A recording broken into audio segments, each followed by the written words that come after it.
One thing that I always do is I kind of sleep on these things, and I worry about the sturdiness and the comfiness of the arms. And the arms are awesome. They're like pillows, and the legs are very sturdy. Let's talk about Albany Park's Lido Sofa. What are the pros and cons? Is it worth it? You might be surprised by the answer.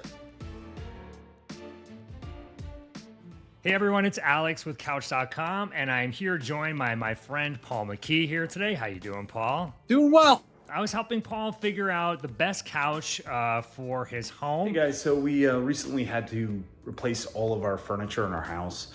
We had a 17-year-old lab that passed away that we left this smell on all of our furniture. And one of the biggest things we were kind of concerned about is it's a lot of furniture and a lot of cost. So we decided to buy a couch online, which we've never done before, and it's quite unlike us.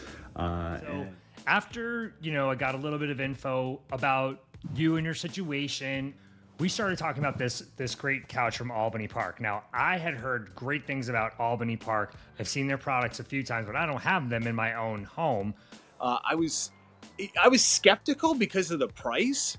Like, we're used to, good quality stuff, and, we're in the New York area, and it was really cheap, like price wise. We were like, if Alex is saying it's good, we'll trust in Alex, and we did. And I still can't believe it was that price. Other places, we would buy a couch at the same price point and maybe get 2 years out of it if we were lucky. I would probably pay somewhere around 40 to 50% more, and that's kind of what you would pay at a local store around here. I mean, they let you know, listen, we're going to drop the box where you want it, but we're not putting it together. And that was a little bit intimidating. We're like, oh my God, this is a huge thing. So what was interesting was, this caught me by surprise. I didn't expect this. My wife and my daughter were home, and I was like, hey guys, want to put the couch together? And they're like, yeah, sure. So I cut the box open, brought them all the pieces, and I was like, hey, I'm going to go in the garage. I'm going to break down. It's a huge box. I mean, it's like refrigerator size box is the only thing that I've ever encountered like this. So I'm like sitting in there, and it took me maybe 15 minutes to break down the box, get it into the recycle and all that. And I come back in, and I'm like, okay, guys, you ready to put this together? And they're like, oh, no, it's done. I was like, what are you talking about? Oh, my God.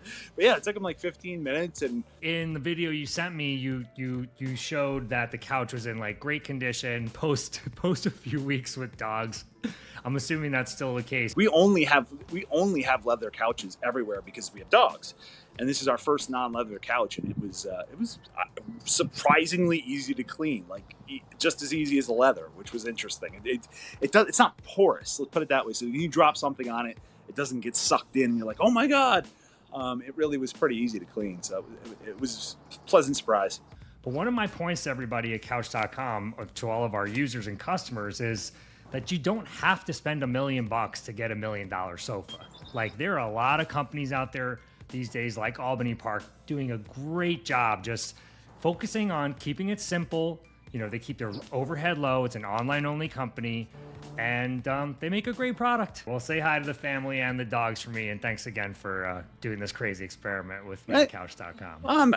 Totally worth it. Totally worth it. Thank you for your time, Alex.